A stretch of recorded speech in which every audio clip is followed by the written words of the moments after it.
এখানে যদি খেয়াল করো দেখো এখানে কিন্তু বিশেষভাবে বলা হয়েছে শুক্রবার এনসিটিভির আরও একাধিক কর্মকর্তা জানান আমাদের নির্দেশনা রেডি আছে। নতুন শিক্ষা উপদেষ্টার অনুমতির সাপেক্ষে এই নির্দেশনা শনিবার রোববারের মধ্যে জারি করা যেতে পারে। এবার কথা হলো তার মানে তোমাদের যে নির্দেশনা বা তোমাদের যে কোশ্চেনটা সেটা কিন্তু এরা বলতেছে তোমাদের কোশ্চেন কিন্তু রেডি আছে, ঠিক আছে।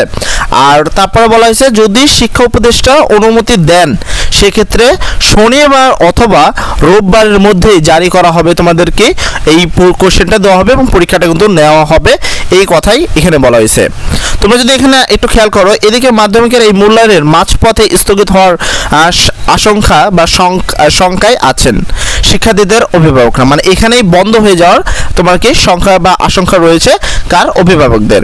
গত 3 জুলাই শুরু হওয়ায় ষান্মাসিক মূল্যায়ন অংশ গ্রহণ নিয়েছে ষষ্ঠ থেকে নবম শ্রেণীর 20,336 শিক্ষা প্রতিষ্ঠানের 50 লাখেরও বেশি শিক্ষার্থী। 3 আগস্ট এই মূল্যায়ন শেষ হওয়ার কথা ছিল, তবে গত 10 জুলাই ঠিক আছে 4 বিষয়ের মূল্যায়ন শেষে বন্ধ হয়ে যায় বাকি মূল্যায়ন পরীক্ষা, আটকে যায় অর্ধেকের বেশি মূল্যায়ন পরীক্ষা, যার ফলে বিপাকে পড়ে অর্ধ কোটিরও বেশি শিক্ষার্থী, শিক্ষক এবং অভিভাবকরা। তার মানে এই নিউজটা থেকে তোমরা এতটুকু অবশ্যই বুঝতে পেরেছো যে তোমাদের যেই শিক্ষাক্রম বোর্ড রয়েছে সর্বোপরি কথা হলো তোমাদের এই পরীক্ষাটা কিন্তু অতি অল্পের মধ্যে নিয়ে নেবে।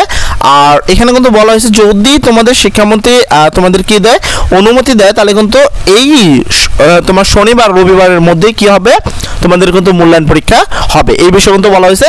এবং সর্বোপরি কথা যদি শনি আর রবিবার, আজ হলো তোমার কি রোববার, তার মানে সামনের সপ্তাহে কিন্তু যদি শিক্ষামন্ত্রী তোমাদেরকে দেয়, যদি তিনি অনুমতি দেন সেক্ষেত্রে কিন্তু সামনের শনিবার রবিবারের মধ্যে কিন্তু তোমাদের পরীক্ষা জারি করবে।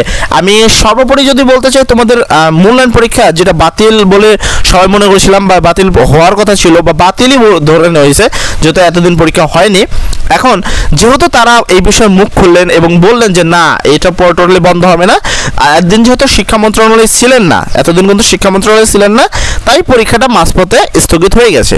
কিন্তু এখন কিন্তু বর্তমানে শিক্ষা মন্ত্রণালয় রয়েছে এবং সেক্ষেত্রে এই পরীক্ষাটা হবে এবং যদি শিক্ষামন্ত্রী অনুমতি দেন তাহলে পরীক্ষাটা শনিবার রবিবারের মধ্যেই নেওয়া সম্ভব এবং তাদের সকল কোশ্চেন কিন্তু রেডি আছে, সেই বিষয় কিন্তু এই জায়গাটায় উল্লেখ করেছে। তোমরা যদি খেয়াল করো এখানে কিন্তু উল্লেখ করা হয়েছে সেই বিষয় কিন্তু যে তাদের সকল নির্দেশনা রেডি রয়েছে, মানে তাদের সকল প্রশ্নোত্তর রেডি রয়েছে, শুধু অনুমতির অপেক্ষা।